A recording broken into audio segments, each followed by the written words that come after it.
Right. So I I know sincere Gary, as we lost him on he blinked out for a second, technical difficulties, and I know he had the opportunity to learn from and grow from his brother Philip Scott, who owned barbershops. I believe he owns an art studio and gallery, and I believe that's where some of his transition into the executive world started to happen.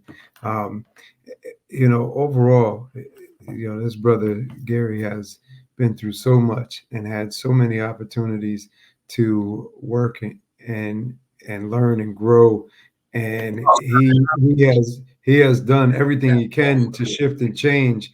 And proud of this brother's hustle and his ability to just move and grow forward. So with you moving and growing forward, I know Philly gave you an opportunity. So what was that in the quick version of what was it? What made you transition from Rochester to Chicago, and what were you doing when you transitioned, and why? Honestly, I knew at that time if I stayed in Rochester, I was gonna either end up in jail. I started getting into a lot of things I shouldn't have gotten into. You know what I mean? I just had negative demons that was haunting me. I wanted a fresh start. I felt like if any opportunity came to me at that time, the same way the 106 and Park opportunity came to me at that time, I needed that type of spark in my life again, to just change the trajectory of my thought process and what I was doing with myself at that time. So the way that it went is basically I went to P. Scott, and he used to be somebody who I vent to as well. You got that hour, 2 hour, are you sitting down getting your hair cut? And it's just like, man, I did as much as I can do in Rochester. It's no motivation here, it's no opportunity here. And it's a crab in the barrel city, to the point where there's your friends is not going to tell you, hey man, you more than this environment that's surrounding what we doing, bro. Go out there and go and get it, man. All of this still gonna be here for you whenever you want to come back to it, if you want to come back to it. But you got too much potential and too much drive to be doing the same thing that I'm doing, bro. I'm gonna be doing this my whole life. This wasn't your goal. This wasn't your blueprint. Go out there and chase your dreams, chase your goals. So I told P, like, man, I knew at the time he actually had came out here about 6 months prior, is because the guys who own his and hers. Now, mind you, I did a few commercials with them. We had great relationships as well, which is a clothing store in Rochester. P actually established a business relationship with one of the owners, my guy Waleed, and they actually came out with this line called Conde Couture along with Troy Zay, which was kind of like basically handmade design blazers at the time.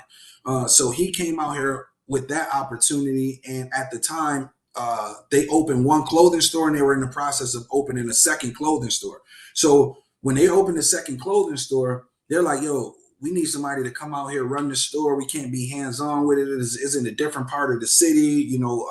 P. Scott at the time, he's on the south side. This store is in the heart of the west side. And if you know anything about west side of Chicago, west side of Chicago is the hood. It's like, New York City type strips. But it's on one of those. So P was like, man, what about Sincere?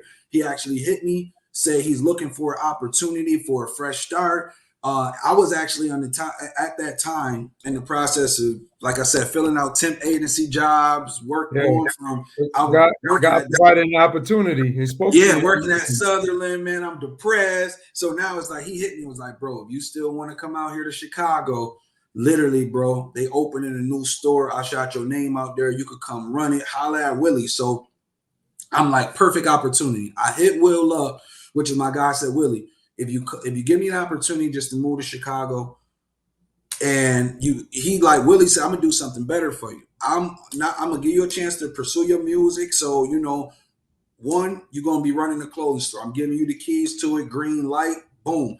Two, I'm gonna help you out with your rent. Four, on top of me actually paying you, and also I'll put some money into your music as well. Now, that's a lot Win-win of love. situation. 21-year-old kid. I only had $75 in my pocket at that time. P. I had $75 in my pocket. My family, they like, man, you can't go out there. You broke. You just was living on your sister's couch. I said, literally, I don't care what I have to do. If whatever I just need opportunity. I just need Yeah. to be motivated. I took those $70, got me a train ticket, Amtrak train ticket, and I left Rochester. This was in 2006. Now, this is fast forward. This is 2006. I left Rochester, and I've never been back since. And when I came out here to Chicago, I realized like Chicago was nothing what I thought it was. You know, at that time, the only thing I knew Chicago for, I seen Common, Twister, you know, uh, who else was out here? Kanye West. You know, that was during when he was just dropping. You get out here, you realize like, whoa, if you this is the third biggest city in the country, gang oriented. This is where gangs originated at. You know Right. what I mean? So you come out here and you get a dose of reality. So, but like I said, God always had his arms wrapped around me. I'm so grateful for this move, is because at the end of the day, it gave me a fresh start. That 9-hour train ride, the only thing I'm thinking is how I'm about to change my life for the better. Never look back. I can't go back to Rochester, no matter what. I've never been a person to backtrack whatsoever. So it was all about just taking advantage of opportunity that I wasn't presenting with at home in Rochester. And I was very, very thankful of it. Thankful Right. for it. Right. And so you transitioned and you moved there. So did you ever finish school or did you ever go back? And how did you end up being an executive at the company that you're at now? Nah, and that's a whole nother story. And like I said, I'm gonna be vulnerable with you. I'm gonna be honest. So here in Chicago, boom, I got the clothing store. I literally took that clothing store from being just a regular clothing store to being a multi-million dollar clothing store. That store has made millions, and it was solely off of me physically being there and my name. So what I got known for out here in Chicago, yo, is this real New York dude. He swagged out. He official New York style. Now, mind you, I did a lot of the buy-in for the stores too. So we went to Magic City. We had official accounts for everything. We were kind of like the high-end urban store. And this is the time Chicago fashion was behind. You got, and this is just being, you got drug dealers who doing $20,000 a day on their block who's still wearing Jabot jeans. And this is during the time when like Black Label, Ed Hardy, like this what we wearing. Vasquez boots is out. We already on Averex. You see what I'm saying? They wearing stuff like Havana Joe. So when people is seeing me, they like, yo, bro, you fly. They come in there and get an outfit. They boss come in there and get an outfit. I had people who I literally come in there. Yo, they told me to ask for somebody named Sincere. Here go 10,000. You got to shut the store down while we shop. Guns out, everything. I don't know nobody. Yo, matter of fact, bro, we taking you out tonight with us. They'll go out to the club with me, spend 20, 30,000 in a night. You know what I mean? So it was a dope run with getting to know people like that. I established our store out here, and I was the guy for that. And of course, then I got the opportunity then to get into the music and even with managing artists. You know what I mean? Right. And another one of your things is I always was in that giving back. Like I told you, if it couldn't happen for myself and I can have somebody else further from my mistakes, I always was that guy. I failed 9 times to get back up 10, so you don't even have to fall 1 time. So I used to have this kid, and I still manage him to this day. And this is my new artist who I'm looking at, you know, getting a deal for this year, actually. But he was a 13-year-old kid who used to sweep up my store. He used to sweep up my clothing store for me, ask me for dollars here and there. I used to have this one Asian guy come buy sneakers from me wholesale. We used to have the releases about a month before they came out. He come buy them for me wholesale. So now this 12-year-old kid who used to sweep up the store, they actually end up robbing the Asian guy who used to come buy the sneakers from me wholesale. He comes into my store the next day and was like, hey, the little kid that you have in here, he is him and his friends robbed me. They stole my car, stole all the shoes. I couldn't believe it because it's just a little 12-year-old kid. You know what I mean? But again, this is Chicago. So I see the kid again and I'm like, hey, come here. And I'm like, man, y'all robbed the Asian kid. He was my number 1 customer. You can't come in my store anymore because of what you guys did. But I also let him know the road you're going down, little man, like there's no retirement plan from that. You're either going to jail for life or you going to get killed out here doing what you do? What do you really want to do with yourself? And it just sparked the light in me. He like, I want to rap. You know what I mean? Twister's supposed to be taking me to the studio. He never take, man, he don't never take me. I said, you know what I'm going to do for you? I'm going to take you to the best studio in Chicago where all of the biggest artists record at. I'm going to spend my money on you, and I want you to meet me here when I close up my store at the end of this day. The kid actually ended up meeting me. Go to the studio. He didn't know how to rap. He didn't know how to rap a lick. He didn't know how to put a word. He didn't know what a bar was. He didn't know what a hook was. No nothing. But he had that confidence. He had that voice. We actually end up recording a song, and the rest was history. So that's kind of what got me into the management perspective. That kid actually ended up getting shot 4 different times on 4 different occasions during that whole process. But again, I started transitioning from pursuing a rap career myself to getting into management because of that situation. Now, fast forward, because of that situation, I was able to then start managing an artist who was on the come up, who had a following by the name of Lil Fo. He had Dirk hopped on one of his songs actually during that process, which was Cutting Up. He became one of the biggest independent artists out here. I started managing them during that whole process, and I actually got him a deal for 1.5 million with Alamo Records at the time. It's the same deal that Dirk got now that kind of pushed him in his trajectory. Right. So now I'm doing my thing. I got this, #1 artist on the West Side. We're doing our thing. We got the major deal or whatever the case may be. I'm still running the store though at the same time. And it just shows you can never put your guard down. I think that I became complacent. I got a little bit stagnant in life is because things were going great for me. I got an artist who's getting $20,000 a show. We're getting booked on tours, so we're getting $100,000. I'm getting my 10s and my 20s here's and there's. I'm cool. And basically someone who I considered a great friend at the time, who literally probably would have been a best man in my wedding from the way that I viewed him in the relationship that we had built over the course of these 10 years up until that point, actually broke inside of my house and stole about, $35,000 roughly from me, during that time period. This is during Christmas, stole every a gift I had under the tree at this time, put me on the floor. You know what I mean?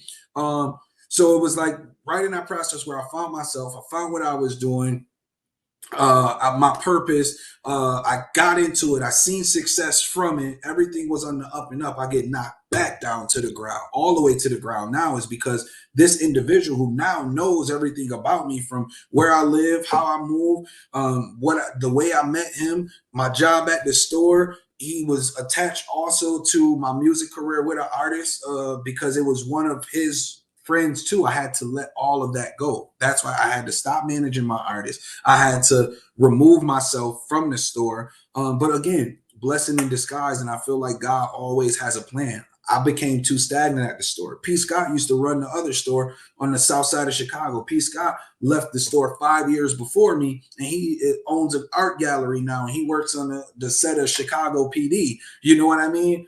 He's in the union. So when that happened to me, my girlfriend, who's now my wife at the time, she's like, you got to find something else new to do, babe. You know what I mean?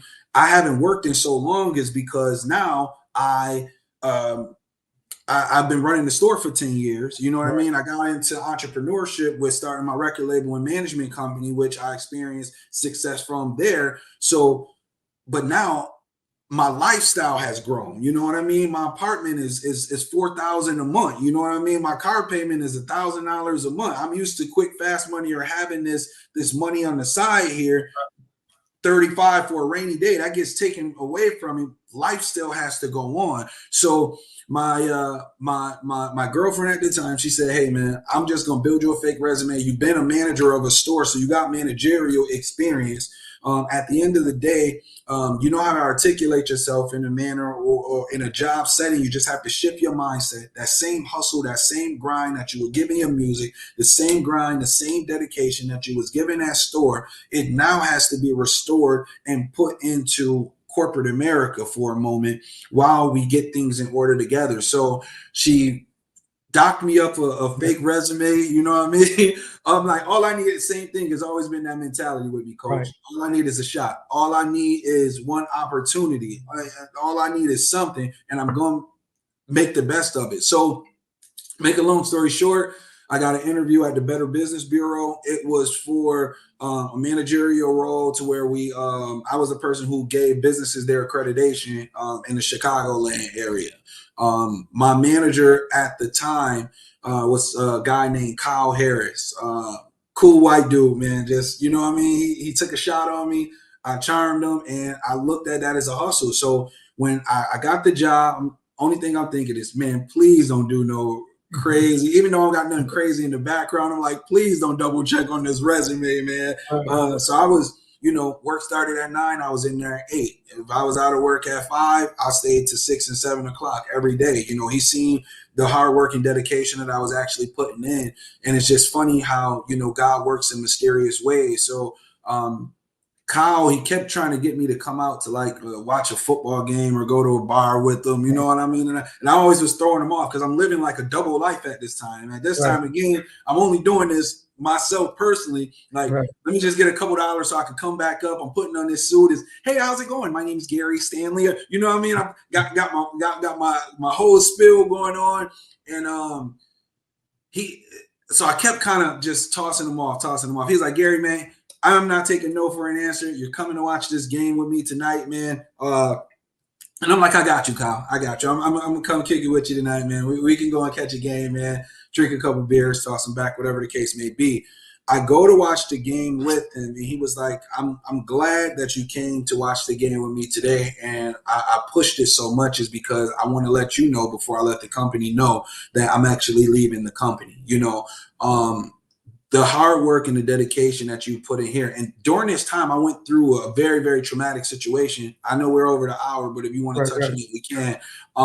But during this time, my fiance and I, we got pregnant. This is my first child that I'm expecting. We're happy. 6 months in, we go on a vacation. We come back. We go to our regular doctor checkup, and the doctor is basically like, "Hey, your child hasn't grown as much from your last appointment to this appointment. So let's just run a few more tests." At that time, we didn't know what preeclampsia was.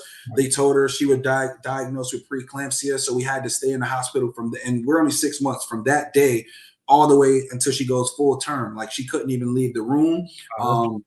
So for 2 weeks in, we couldn't leave the hospital. And then we get woke up 3 o'clock in the morning. Basically, like, they have to, take the baby out. So we're preparing for that. She's throwing up, she's crying, everything of that nature. And my phone is going crazy, and I keep seeing this one of my good friends, Mario, from back home, and I pick up the phone. I'm like, Mario, I gotta call you back. We actually got it. We having a baby right now. They're about to do an emergency C-section. And literally, when I pick up the phone, he let me know, "Hey, bro, I don't even want to tell you this, but your brother just got killed. He just got shot." And so at the same time, I was having my daughter was being born with emergency C-section. My brother had got killed. So, and my girlfriend at the time, my wife now, she seen the look on my face. She knew something was wrong. I didn't want to tell her because what we're going through. Right. We actually had our daughter, and she was only born at 1 pound 1 ounce. My daughter, so I had to. My daughter then, of course, she's in the NICU. I had to go home, bury my brother. I come back. My daughter only lived for 12 days, and then she passed. 12 days later after that. And, all this, again, during that transition of, working, trying to find myself, figure out what's going on. Why is all this happening to me? Like I said, if I didn't have God, if I didn't have my wife, therefore she was my accountability partner during this whole process of still keeping me focused with just preparing for a better life for not only myself but for the both of us.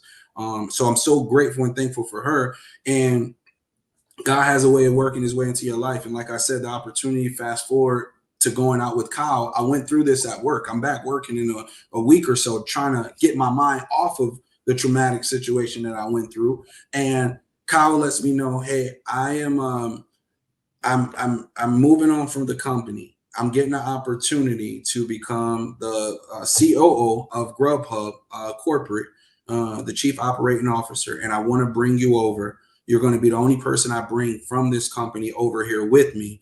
And honestly, Gary, you give me the same work ethic you gave me here. I'm going to start you off. I'm going to guarantee you that you make no less than six figures from here moving on if you take advantage of this opportunity and take that work ethic with me. And I jumped out there on a limb. I went with him, and it's been that ever since. So I'm a senior executive for Grubhub Corporate. I handle all the marketing and advertising for our headquarters here in the Midwest. And it was yeah, man, life changing opportunity. And God, you know, and what I hope you're realizing is God keeps blessing you and giving you these opportunities, and He keeps putting you in places. But I believe a lot of it has to do with your faith. A lot of it has Mhm. to do with your attitude and your willingness to grow, and your willingness to even though things haven't went right, to still to still be willing to follow His path, and He keeps putting you in the right places and right spaces, and you keep going, man. That's a testament. So as we close out, if there was three things that you had to tell people in 60 seconds or less about moving from their gutter to greatness, what would the three keys be? One, I would say change your mindset. Um, I think you have to be in the right space mentally to say, I come from the gutter, but I'm not going to remain in the gutter. I'm better than the environment I come from. And I also would say, two, let the past be the past. Don't use your past situations or what you come from as a testament to determine where you're going to be in the future. So I would definitely say, um, learn from your mistakes in order to grow and prosper in the future. And then that third thing that I would just toss out there would be to never quit.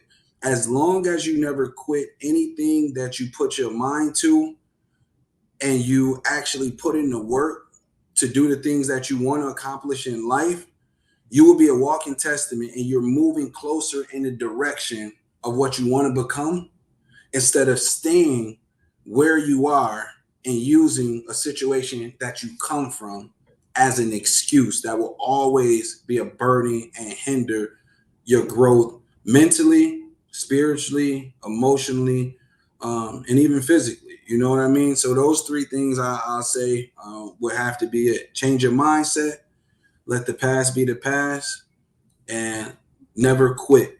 Because once you quit, it's a wrap.